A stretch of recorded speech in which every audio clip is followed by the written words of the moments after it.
পুঁটি মাছের ঝাল যদি এরকম করে একবার রান্না করো না, তাহলে কিন্তু খেতে বারবার ইচ্ছা করবে। আর আজকে আমি এটা রান্না করেছিলাম শস্য পোস্ত দুটো দিয়েই। তো প্রথমে মাছগুলো বেছে নিয়েছি, তারপর সেটা লবণ ভালো করে মাখিয়ে নিয়েছি। তারপর কড়াই দিয়েছি বেশ খানিকটা পরিমাণে তেল, তারপর তার মধ্যে মাছগুলো দিয়ে এপিট ওপিট করে ভালো করে ভেজে নেবো। একটু কড়া করে ভেজেছিলাম। আর এইদিকে নিয়ে নিয়েছি মশলার মধ্যে নিয়েছি পোস্ত, শস্য আর দুটো কাঁচা লঙ্কা একসঙ্গে বেটে নিয়েছি। তোমরা কিন্তু অবশ্যই শস্য বাটার সময় কিন্তু তার মধ্যে কাঁচা লঙ্কা দিয়ে বাটবে, নাহলে কিন্তু তিতো হয়ে যাবে শস্যটা।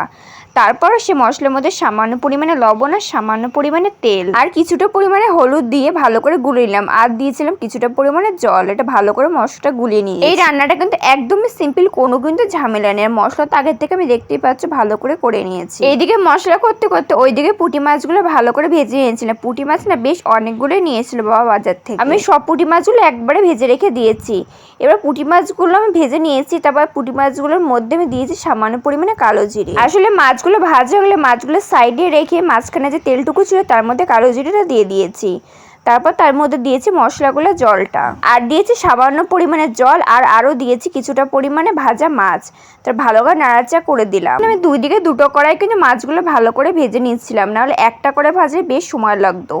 আর আজকে অল্প কটা পুঁটি মাছ দিয়ে ঝোল রান্না করেছিলাম, পরের দিন আমি টক রান্না করেছিলাম। পুঁটি মাছের টকের সেই রেসিপি দেখতে হলে চ্যানেলটা কিন্তু অবশ্যই সাবস্ক্রাইব করে রাখতে হবে। আমি কিন্তু এখানে খুব একটা বেশি পরিমাণে জল দিইনি, ব্যাস নাড়িয়ে চাড়িয়ে 10 মিনিটের জন্য ঢেকে দিয়েছিলাম। আর 10 মিনিট পরে ঢাকনা তুলে এর মধ্যে দিয়ে দিলাম চিরা কাঁচা লঙ্কাগুলো। তোমার ভালো করে নাড়াচাড়া করে দিলাম। আমি কিন্তু এর মধ্যে আলাদা করে কিছু দেবো না, তোমাদেরকে তো বলেছিলাম এটা একদমই সিম্পল রান্না, কোনো ঝামেলা নেই। ব্যাস আমি আরও কিছুক্ষণ ঢেকে কিন্তু ভালো করে জাল করে নিয়েছি, তোমরা দেখতেই পাচ্ছ। আর পছন্দ মতো একটা ঝোল চলে এসছে। আমি কিন্তু এইটুকুই ঝোল রাখবো। এরপর লবণটা চেখে দেখলাম যে লবণ ঠিকঠাক আছে কিনা, ঠিকই লাগলো তাই দিলাম না। এরপর দিয়ে দিলাম কিছুটা পরিমাণে কাঁচা তেল। আমি না এইসব রান্নার খেতে লাস্টে একটু কাঁচা তেল দিলে কিন্তু আমার খেতে একটু বেশি ভালো লাগে।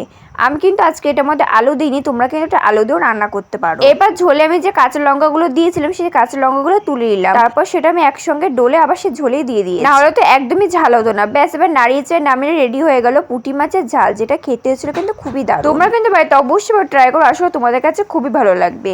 আর ভিডিওটা কেমন লাগলো অবশ্যই কমেন্ট করে জানাও। ভিডিওতে লাইক করে জানিয়ে সাবস্ক্রাইব করে দিও। বাই।